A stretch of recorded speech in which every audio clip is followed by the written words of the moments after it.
अस्सलामुअलैकुम दोस्तों, आज की इस वीडियो में मैं आपको बताऊंगा कि छत में हम कैसे कैलकुलेट करते हैं सीमेंट, रेत और बजरी को। तो वीडियो आपने पूरी देखनी है। वीडियो पूरी देखने के बाद आपको पता चलेगा कि कोई भी आप लोगों ने छत डालनी है उसमें सीमेंट, रेत या बजरी कितनी लगेगी। तो आज की मेरी पूरी वीडियो इसी पे है। तो जो भाई हमारे चैनल पे न्यू हैं तो प्लीज़ हमारे चैनल को सब्सक्राइब कर दें। वीडियो अच्छी लगे तो उसको लाइक और शेयर कर दें। तो ये एक छत का मैंने एक डिज़ाइन बनाया है आप लोगों को समझाने के लिए। अब मिसाल के तौर पे हमारी छत है, इसकी चौड़ाई जो है वो है 30 फीट और जो छत की लंबाई है वो है हमारी 50 फीट। 30 फीट उसकी चौड़ाई है, 50 फीट उसकी लंबाई है और जो छत की थिकनेस है, मोटाई, वो 5 इंच है। और ये आप लोगों ने छत की मोटाई रखनी है, ये 5 इंच ही रखनी है, इससे ज़्यादा नहीं रखनी। ये होती है 5 इंच है। तो बाकी 6 इंच या 7 इंच कहाँ पे रखते हैं, वो जहाँ पे हमारा स्पैन बड़ा होता है वहाँ पे होती है। तो चलिए अब मैं आपको इसकी पूरी डिटेल बताता हूँ कि ये हम करते कैसे हैं। तो जैसा कि आज का हमारा टॉपिक है how to calculate cement, sand and crush. मतलब कि हम छत में कैसे ये कैलकुलेट करते हैं, कैसे ये निकालते हैं कि हमारी छत में सीमेंट, रेत या बजरी कितनी लगेगी। तो आज की इस वीडियो में ये पूरी डिटेल मैं आपको बताने वाला हूँ। तो अब जैसा कि वहाँ पे आप लोग देख सकते हैं कि जो हमारी छत की लेंथ है, लेंथ हमारी है 50 फीट। जो उसकी चौड़ाई है, विड्थ, वो है 30 फीट और जो स्लैब की थिकनेस है, मोटाई है, टी, वो है 5 इंच।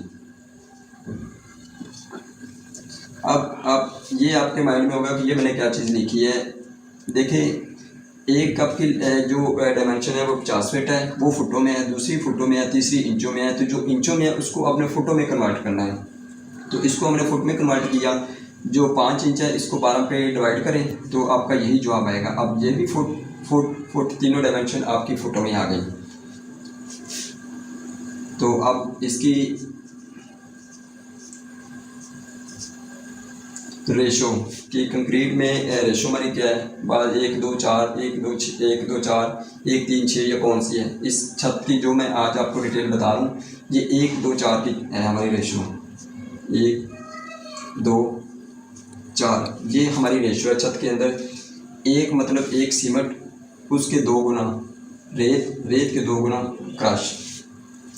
तो अब हम चेक कर लेते हैं कि इसमें सीमेंट, रेत, बजरी कैसे निकालते हैं। ये जो चीज़ें यहाँ तक तो मुझे उम्मीद है कि आप लोगों को समझ आ गई होगी।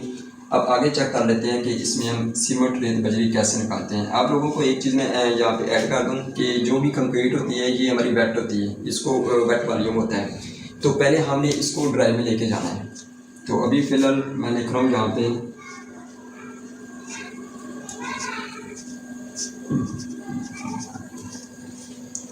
ये हमारा वेट वॉल्यूम है। अब 50 को, 30 को और 0.43 इन तीनों को आप मल्टीप्लाई करेंगे तो ये हमारा वेट वॉल्यूम आएगा। तो अब मैं इधर मोबाइल की मदद से कैलकुलेट करता हूँ इसको। अब मैंने लिखा 50 मल्टीप्लाई 30 और मल्टीप्लाई, इसको 5 नहीं लिखना आपने इसको 0.43 लिखना है, क्योंकि ये तीनों डायमेंशन फुटों में हमने करनी है। इधर मैंने लिखा 0.43। तो ये जो मेरे पास जवाब आया ये आया 645।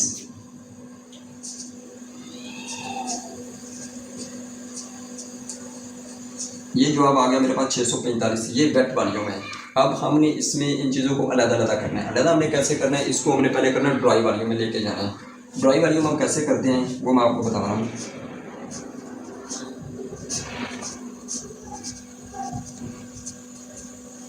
ड्राई वॉल्यूम जो करने का फार्मूला है वो ये है कि वेट वॉल्यूम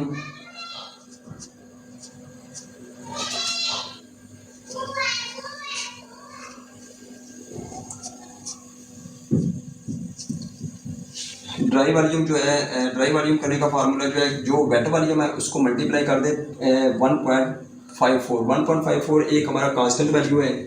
ये हमारा एक फार्मूला है कि इसको वेट को हमने ड्राई में कन्वर्ट करना है, तो वेट को इसके साथ मल्टीप्लाई करेंगे। अब मैं इसको करता हूँ ड्राई वॉल्यूम से बंद कीजिए।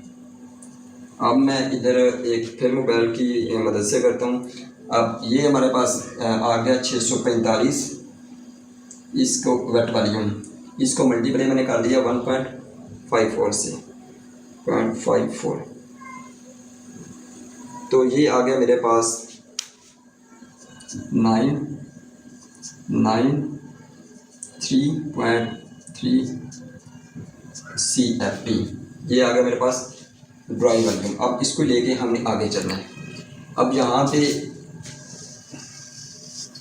ये प्रोसेस हमारा मुकम्मल हो गया। अब इधर हम चेक करने लगे हैं कि सीमेंट, रेत और बजरी कैसे निकलती है या हम उसको कैसे कैलकुलेट करते हैं। उससे पहले ये चीज़ें करनी ज़रूरी हैं, इसका आपको पता होना चाहिए। ये सिंपल सी चीज़ें हैं, जो भी आपके पास मैच आती है वही चीज़ें मैंने लिखी हैं यहाँ पे। अब मैं लिख देता हूँ सीमेंट। सीमेंट हम कैसे करते हैं? सीमेंट आप एक चीज़ देख सकते हैं कि सीमेंट, ये मैंने रेशो लिखी है, रेशो 1:4। इसमें जो 1 है वो है सीमेंट, 1 सीमेंट।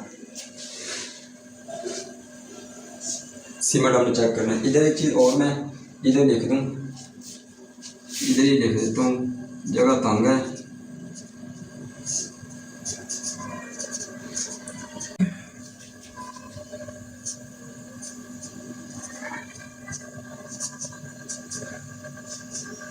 हाँ, एक चीज़ ये आपने लाजमी सम ऑफ रेशो मैंने लिखा है 1 2 4। रेशो जो 1 2 4 है उसको मैंने प्लस करके ये टोटल इसका कर दिया 1 2 4, ये सम है। अब इधर आ गए सीमेंट। सीमेंट का फार्मूला जो होता है वो होता है ratio over sum of ratio, ratio over sum of ratio, ratio over sum of ratio, ये मल्टीप्लाई आपका जो ड्राई वॉल्यूम आया है, ये लिखना है आपने 993.3। अब इसको हम फिर करते हैं मोबाइल की मदद से। अब ये 1/7 मल्टीप्लाई 993.3, तो ये जो अभी मेरे पास जवाब आया ये आया मेरे पास 141.9 CFT। मतलब कि आपकी जो ये छत है इसमें हमारा 141.9 CFT सीमेंट लगेगा। अब आपके माइंड में एक क्वेश्चन जाएगा कि 141.9 CFT का क्या मतलब है। हम मार्केट में जाते हैं, हमें CFT में नहीं मिलता, वहाँ पे हम कहते हैं भाई 10 बैग दे दो, 50 बैग दे दो, 100 बैग दे दो, क्योंकि इसका यूनिट होता है बैग। तो अब इसको हमने सीमेंट को बैग में कैसे लेके जाना है, इधर मैं लिखूंगा दोबारा सीमेंट। तो जो भी हमारी ये आया सीमेंट आया, CFT आया है,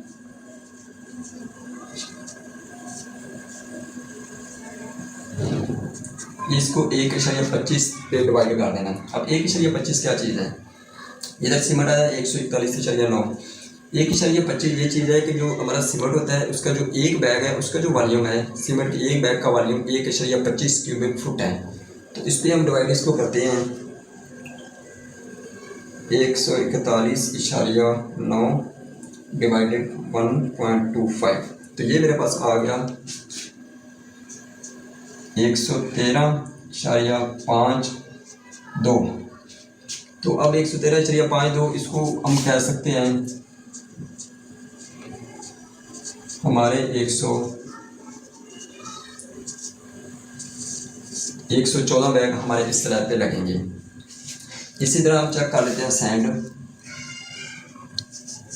बिल्कुल सेम चीज़ है, जो आपने ये किया वही आपने सैंड करनी है, वही क्रैश करनी है, इसमें और कुछ भी नहीं है। अब मिसाल के तौर पे सीमेंट का हमने बताया ratio over sum of ratio, ratio over sum of ratio multiply dry volume. अब यहाँ पे रेशो सैंड जो है वो आपको पता है कि सीमेंट सैंड 2 है, sand over sum of ratio मतलब कि जो इन सारों को जमा हमने किया 7 मल्टीप्लाई वही है ना, ये हर जगह पे आएगा। अब फिर इसको हम कैलकुलेट कर लेते हैं। तो मेरे पास कैलकुलेटर नहीं है इसलिए मैं मोबाइल पे कैलकुलेट कर रहा हूँ। इसको मैंने लिखा 2/7 मल्टीप्लाई मैंने इसके साथ कर दिया 993.3। तो ये मेरे पास आ गया जी, जो मेरे पास ये जवाब आया, ये आया 283.8 CFT। मैं इसको कह लूँ 284 फुट हमारी इसमें रेत लगेगी। अब इसमें एक और चीज़ है, वो मैं अभी बताता हूँ आपको। इसके बाद आगे क्रश। इसी तरह सेम जो आपने सीमेंट का काम किया 1/7, सैंड का काम किया 2/7, और इसी तरह क्रश। अब देखिए जो भी आपने यहाँ पे लिखना है उसमें आपने ना रेशो, क्रश की रेशो यहाँ पे, क्रश की जो रेशो है वो है 4 हमारे पास, 4 सम ऑफ रेशो मल्टीप्लाई आपने ड्राई वॉल्यूम से करना है। ये ड्राई वॉल्यूम है 993.3। तो अब इसको हम करते हैं 4/7 मल्टीप्लाई मैंने किया 993.3।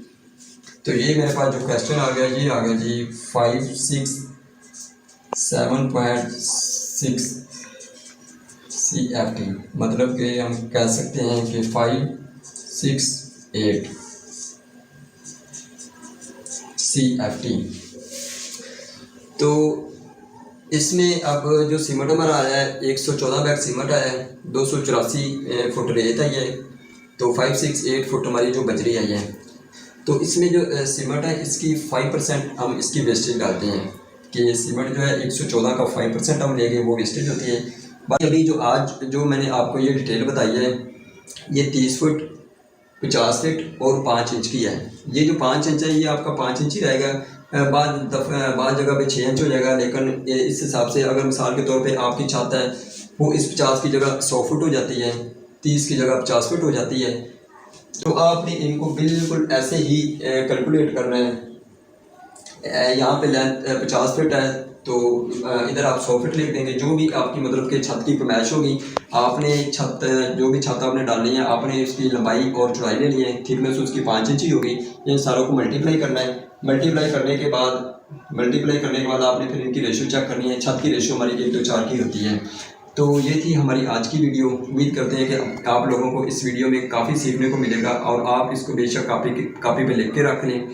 तो चलें मिलते हैं नेक्स्ट वीडियो में, तब तक के लिए अल्लाह हाफिज़।